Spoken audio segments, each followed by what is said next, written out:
nanti sampai akhirnya kau juga akan mati. Gagah, perkasa, berkuasa, punya uang, terkenal, populer, kaya raya, sampai masanya tua, sampai masanya sakit, sampai masanya mati. Dulu pakai proses begitu, muda, kaya, tua, sakit, mati. Sekarang enggak panjang-panjang, masuk rumah sakit, mati.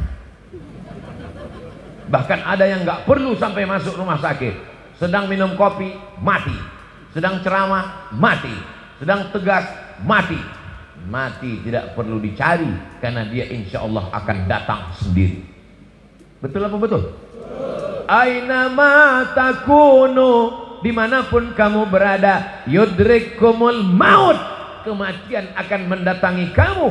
Walau kuntum fi burujim musayyadah, walaupun kalian berada di dalam kotak yang dipaku. Begitulah perbuatan orang musyrik jahiliyah dulu. Dia buat kotak, kemudian dia paku, dia masuk ke dalam. Ditanya sama temannya, kenapa kau bersembunyi dalam kotak yang dipaku? Mudah-mudahan aja malaikat maut nggak bisa masuk. Siapapun akan mati menghadap Allah. Michael Jackson masuk ke dalam kotak hampa udara, berharap tidak mati, mati juga. Semuanya akan menghadap Allah. Tinggal lagi apa yang akan kita bawa menghadap Allah. Ini pelajaran yang kedua dari buku belah buku kisah saat maut akan menjemput. Bacaan-bacaan maulid tadi yang diulang-ulang oleh para habaib dan kiai alim ulama, didengar oleh telinga, maka itu akan terngiang-ngiang waktu kita nanti mau sakaratul maut. Jadi kalau ditanya orang, ngapain maulid lagi, maulid lagi, maulid lagi? Ini kan bukan Rabiul Awal lagi. Ini sudah Jumadil Akhir, Rajab, Sa'ban. Kenapa kalau pertemuan Anda baca maulid? Berharap syafaat Rasulullah sallallahu alaihi wasallam. Mudah-mudahan saat mau sakratul maut itu, orang yang suka bersolawat dibantu waktu sakratul maut ringan. Allahumma hawwin alaina fi sakaratil. Ketika ruhnya keluar, lalu kemudian pertanyaan mungkar nakirnya dapat solawat dimudahkan. Ma rabbuka, man nabiyuka, ma imamuka, ma qiblatuka, man ikhwanuka. Kemudian nanti ketika dibangkitkan di padang mahsyar, idza sama'um fatarat wa idzal kawakibun tasarat wa idzal bi'aru fujirat wa idzal quburu bu'sirat. Ketika dibangkitkan di kubur dimudahkan. Ketika ditimbang amalnya, fa amma man saqulat mawazinuh, siapa yang berat timbangannya, fa huwa fi 'ishatir radiyah, maka dialah hidupnya diridhoi Allah. Tapi jangan gara-gara ayat ini ibu enggak diet lagi. Kenapa? Kan yang berat timbangannya hidupnya diridhoi Allah Pak Ustaz. Timbangan amal maksudnya, bukan timbangan badan. Orang yang bersolawat maka dimudahkan nanti ketika hisab. Wal afwa indal hisab. Orang yang banyak bersolawat dimudahkan ketika meniti titian ihdinas siratal mustaqim. Orang yang banyak bersolawat maka dia paling dekat nanti di surga Jannatul Firdaus. Aqrabu majlisan, dekat majlisnya. Jadi kalau ditanya, kenapa maulid? Majelis maulid itu sesungguhnya adalah majelis sodakoh. Mentang-mentang tadi keluar uang masuk kotak, betul sodakoh, tapi utamanya adalah majelis solawat. Salatullah salamullah ala taha rasulillah. Salatullah salamullah ala yasin habibillah.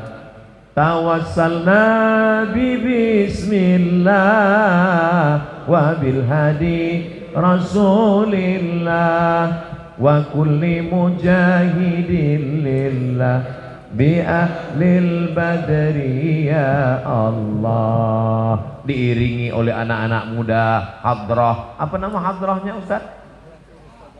Akhlakul Mustafa, akhlaknya Rasulullah. Sudah acara maulid keliling, ngajinya dengan habaib dan ulama, tapi acara nikahnya masih pakai keyboard tunggal, artisnya pakai rok pendek. Pulangnya tak perlu lagi diceritakan, sakit hati ibu nanti.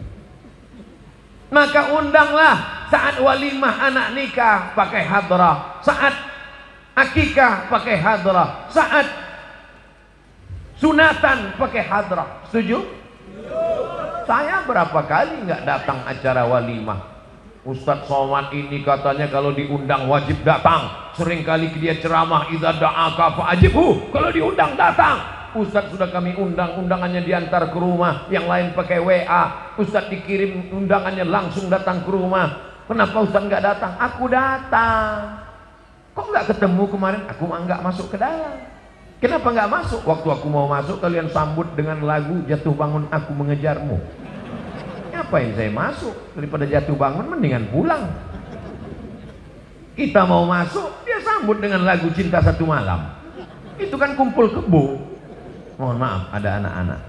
Dia sambut dengan lagu selimut tetangga. Ngapain dibahas?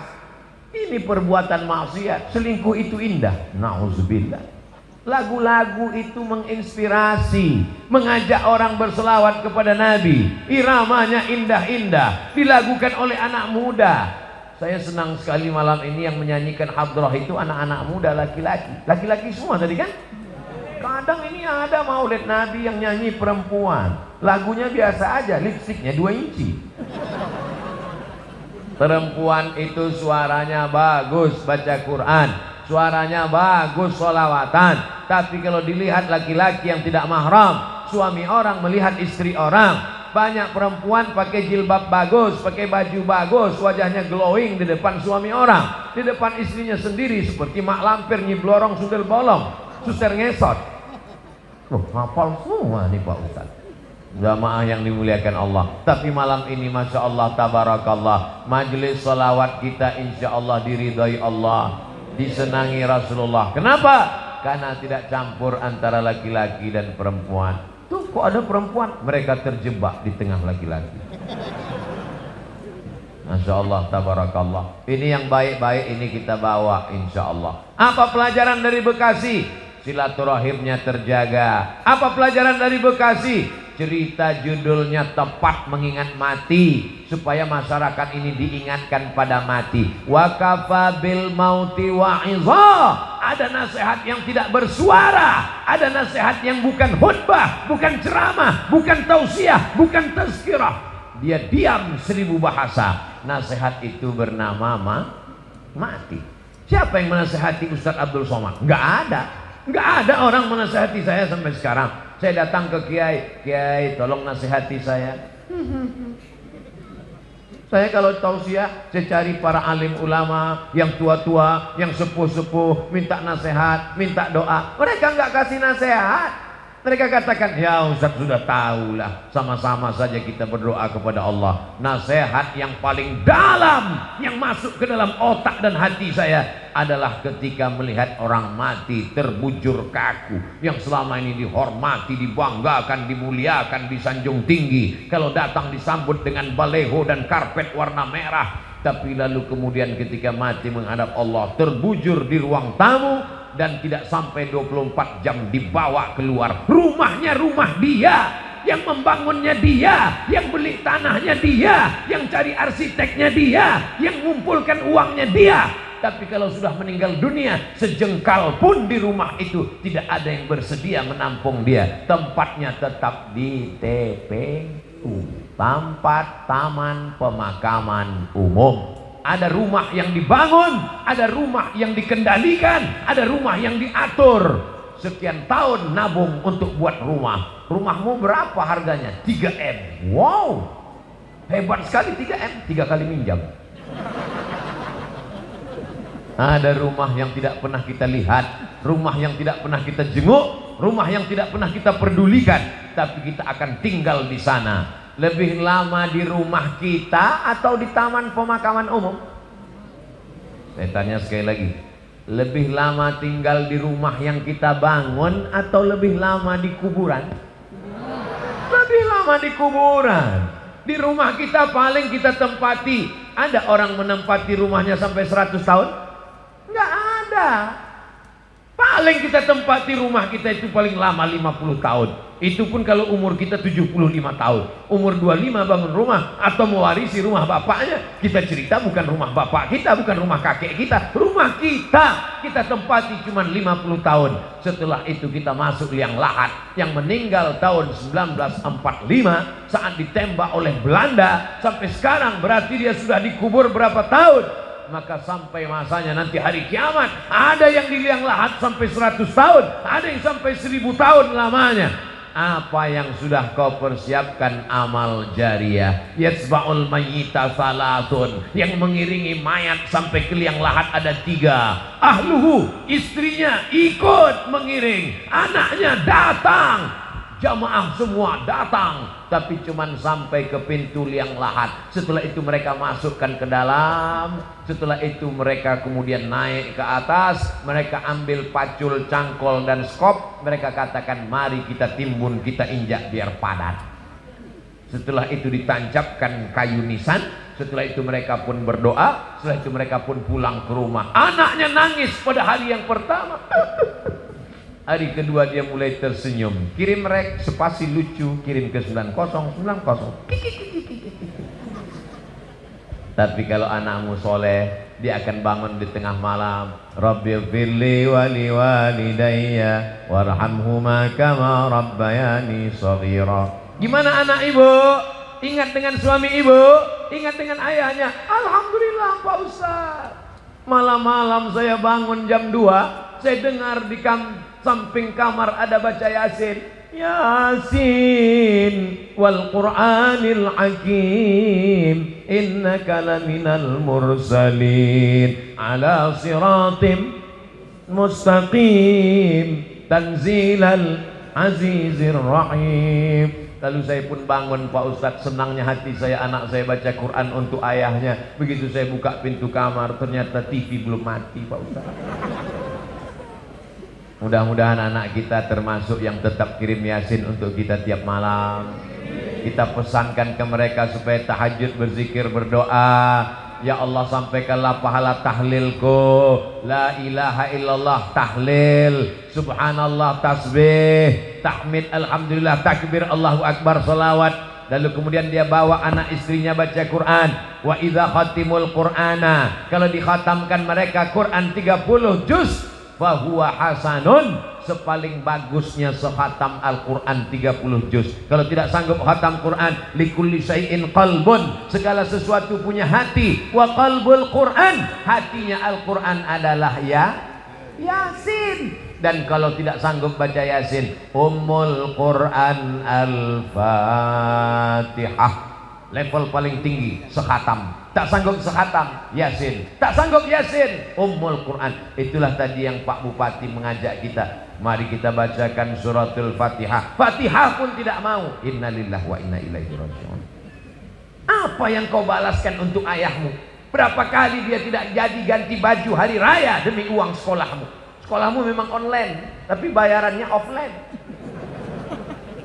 Berapa kali ibumu tidak jadi hari raya buat kue demi untuk sekolahmu, demi untuk air susumu, demi untuk makan minummu. Meregang nyawa dia melahirkan. Andai kau gendong dia dari Bekasi ke kota Makkah, tawaf 7 putaran, sa'i Safa dan Marwah, wukuf di padang Arafah, melontar jumrah, belum tentu dapat menebus sekali teriakannya saat melahirkanmu. Betul ibu? Ternyata ibu tidak ada yang teriak waktu melahirkan. Kenapa? Dia pingsan di operasi. Lahir. Ustadz, walaupun operasi sesar itu sakit loh Ustadz. Ustadz kan nggak pernah merasakannya, karena rasaku bukan rasamu Ustadz. Kita tidak pernah tahu bagaimana perasaan mereka perempuan. Ketika hormonnya berlebih di awal kehamilan, dia muntah-muntah. Respon hidungnya sangat tajam. Suami yang dulu kata dia buah hati belayan jiwa, cintaku setengah napasku pergi, baunya minta ampun. Lalu kemudian yang awalnya rahim itu kecil lalu mulai membesar, sebulan, 2 bulan, 3 bulan, akhirnya ususnya menjadi kecil, makannya susah, nafasnya terhalang, lalu kemudian tulang belakangnya mulai melengkung, lalu ketika melahirkan anak seperti patah-patah tulang rusuknya. Itulah ayat yang disebut dalam Al-Quran, wahnan ala wahnin, lemah di atas lemah. Tak ada yang bisa membalas kelemahan-kelemahan itu, dan tidak ada yang sanggup membahasnya. Kalau saya bahas bagaimana lemahnya perempuan saat mengandung, perempuan itu mengandung lemah di atas lemah, kata ibu-ibu, alah Ustaz kayak pernah aja. Maka kita balaskan, yang ibunya masih hidup mudah-mudahan masih sempat berbakti kepada orang tua.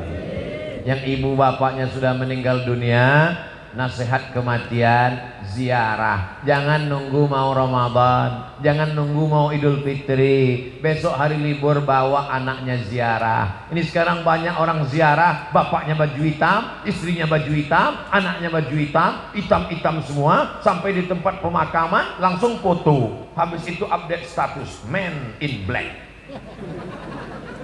Apa ini? Ini bukan ajaran Islam. Ajaran Islam adalah saat di tempat pemakaman baca doa, assalamualaikum ya alad diyar minal mu'minin wa inna insyaallahu bikum lahiqun yarhamullahul mustaqdimina wal mustakhirin nas'alullaha lana wa lakumul afiyah. Oh, bacaannya panjang Pak Ustaz. Ya, tapi kami bacaannya pendek. Apa bacaannya? Assalamualaikum ya ahlal kubur. Itu namanya doa minimalis. Apalah salahnya cetakkan doa ziarah kubur? Tanya nanti panitia berapa ongkosnya buat baliho besar seperti ini, buat doa ziarah kubur, tempel besar-besar di dekat pemakaman TPU. Assalamualaikum ya ala diyar minal mu'minin wa inna insyaallah bikum lahiqun yarhamullahul mustaqdimin wal mustakhirin nas'alullaha lana wa lakumul afiyah. Coblos nomor. Daripada baliho yang gak jelas ujung arahnya, nyangkut ke pokok kayu, diambil Satpol PP, dibakar. Mendingan di samping kuburan, mengingatkan orang, andai pun dia tidak lapuk maka mengalir sampai hari kiamat. Inilah dia amal-amal kita. Apa saja amal kita yang akan mengalir? Waladun salihun, anak yang soleh, shadaqatun jariyah. Itulah uang yang masuk ke dalam kotak-kotak tadi. Beli semen, batu bata, kerikil, atap, tenda, lampu, AC, mihrab, mimbar, kipas angin, itu semua akan mengalir. Siapa yang mewakafkan tanah masjid ini dulu? Siapa yang membangunnya? Siapa yang ngasih semen? Siapa yang ngasih kosen? Siapa yang ngasih kaca? Kita tidak tahu, tapi pahalanya dari mulai tadi petang sampai malam, sampai sholat subuh besok, zuhur, asar, maghrib, isya, subuh, zuhur, asar, maghrib, isya, Ramadan, tarawih, witir, Idul Fitri, Idul Adha, hari raya kurban, sampai hari kiamat, mengalir pahalanya ke liang lahat. Mudah-mudahan sebelum mati kita sempat bangun masjid. Masjid apa namanya? Masjid Al-Mustaqim. Siapa yang buat? Pak Kapolsek. Masjid apa namanya? Masjid As-Somad. Siapa yang buat? Ustaz Somad. Sudah ada? Belum lagi. Tapi insya Allah kalau kita berniat sebelum mati mesti ada. Saya diundang ke Jambi, diajak untuk meresmikan masjid. Jalannya jauh, naik mobil. Dalam hati saya, mau dibawa kemana lagi? Begitu sampai, musola kecil. Ya Allah, apa kelebihan musola ini? Apa kelebihannya? Berikut ini mari kita dengarkan kata sambutan dari Bapak Kapolsek. Saya sebagai Kapolsek, kumisnya melintang. Saya sebagai Kapolsek di tempat ini, Pak Ustadz risau karena tidak ada tempat sholat. Orang sholat di kamar. Maka saya kumpulkan di antara anak-anak buah saya. Kita beli semen, batu bata, akhirnya jadilah musola ini. Dan saya bertekad kalau siap yang meresmikannya adalah Ustadz Somad. Oh, begitu kronologisnya. Dan orang tidak berani nolak. Kasih semen, siap. Jadilah musola. Jabatanmu tak lama, tapi yang kekal abadi adalah masjid. Presiden kita, proklamator kita, Insinyur Soekarno cerdas. Di saat Indonesia tidak semakmur sekarang. Uangnya tidak banyak, baru saja diserang oleh Belanda dan Jepang. Dia sempat berpikir untuk membangun masjid terbesar di Asia Tenggara. Itulah dia Masjid Istiqlal. Sampai Presiden Amerika pun masuk ke dalam. Semua orang-orang yang masuk ke dalam Masjid Istiqlal itu kalau masuk berdecak kagum seperti melihat kucing. Wow, amazing, kata dia. Apa amazingnya? Tiangnya banyak sekali. Luar biasa. Sampai sekarang mengalir pahalanya sampai hari kiamat. Berganti lagi zaman. Akhirnya setiap kabupaten, setiap kota di Indonesia ada masjid, punya ciri khas, Apa dia? Bangunannya tidak pakai kubah, tapi pakai atap seperti masjid kerajaan Islam Demak, bangunan Wali Songo. Dan itulah dia sampai sekarang disebut dengan Masjid Muslim Pancasila. Sampai hari kiamat akan mengalir pahalanya. Maka kita pun berpikir, jangan mati sebelum bangun masjid. Saya nggak bisa bangun masjid Pak Ustadz, bangun musola nggak apa-apa. Surau Pak Ustadz, oke. Langgar Pak Ustadz, nggak apa-apa. Orang Jawa dilanggar nggak mati, karena dia berzikir di dalam langgar, dalam surau. Hanya saja surau, langgar dan musola tetap di dalamnya usolli sunatan tahiyatal masjid, karena di sana ada sholat 5 waktu, subuh, zuhur, asar, maghrib, isya. Bedanya cuman nggak ada sholat Jumat. Di masjid kita ini ada, ini surau apa langgar apa musola? Ini masjid. Dari mana Ustaz tahu masjid? Ada mimbarnya, ada sholat Jumat. Di tempat kami ada mimbar Pak Ustaz, tapi nggak ada sholat Jumatnya. Berarti itu mimbar dangdut. Mimbar tempat khotib naik ke atas menyampaikan khutbah. Usikum wa nafsi bitaqwallah. Aku pesankan kepada kamu, takutlah kepada Allah. Laki-laki yang gagah perkasa, sehat, tidak musafir, tidak sakit, maka dia mesti mendengar wasiat takwa yang disampaikan dari mimbar. Kenapa tabligh akbar kita tidak dibuat di dalam masjid? Barulah sadar, karena kalau dibuat dalam masjid tidak muat. Ini masjid nampaknya kekurangan, bukan kekurangan jamaah. Banyak sekarang masjid kekurangan jamaah, tapi di Bekasi masjid kekurangan tempat. Insya Allah panjang umur sehat badan, masjid ini semakin besar insya Allah. Amin. Kalau mau tahu berhasilnya tabligh akbar malam ini, lihat subuh besok. Kalau subuh besok sopnya bertambah, berhasil. Tapi kalau cuman pemain inti yang azan tetap itu, as-salatu khairum minan naum, hancurlah kita. Tapi begitu besok as-salatu khairum minan naumnya luar biasa.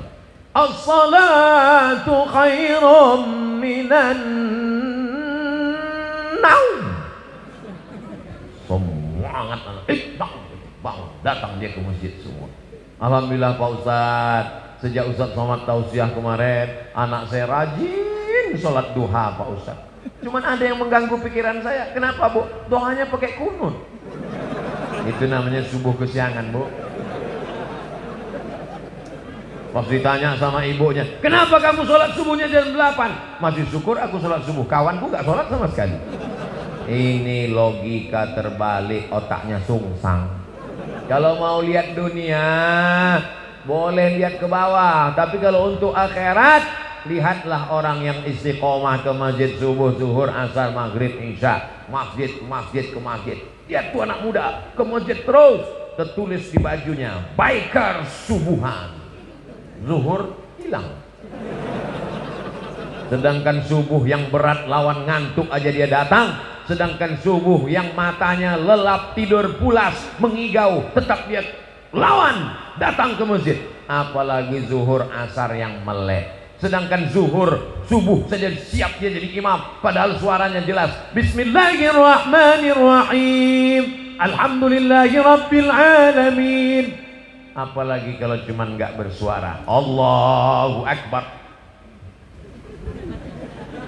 Memang berawal kalau mau jadi imam, imam zuhur dan imam asar. Anak-anak muda, nanti kalau ditanya, datang anak gadis, anak-anak cewek bilang, bang, aku siap jadi, aku ingin mencari imam, aku siap, tapi zuhur dan asar ya. Maka kalian pun mesti pintar-pintar. Kalau mau tulis update status besok, aku mau cari imam maghrib, subuh, dan isya. Yang zuhur ngantri dulu. Berawal dari keterpaksaan, berubah menjadi kebutuhan, akhirnya kebiasaan. Allah bisa karena biasa. Tadi tausiah saya mulai jam 9 kurang 10, sekarang jam 10 kurang 10. 60 menit kita bersama sesuai tertulis di botol minuman santri. Oh, botolnya kecil 330, berarti udah lewat, mestinya setengah. Ilas tulil fi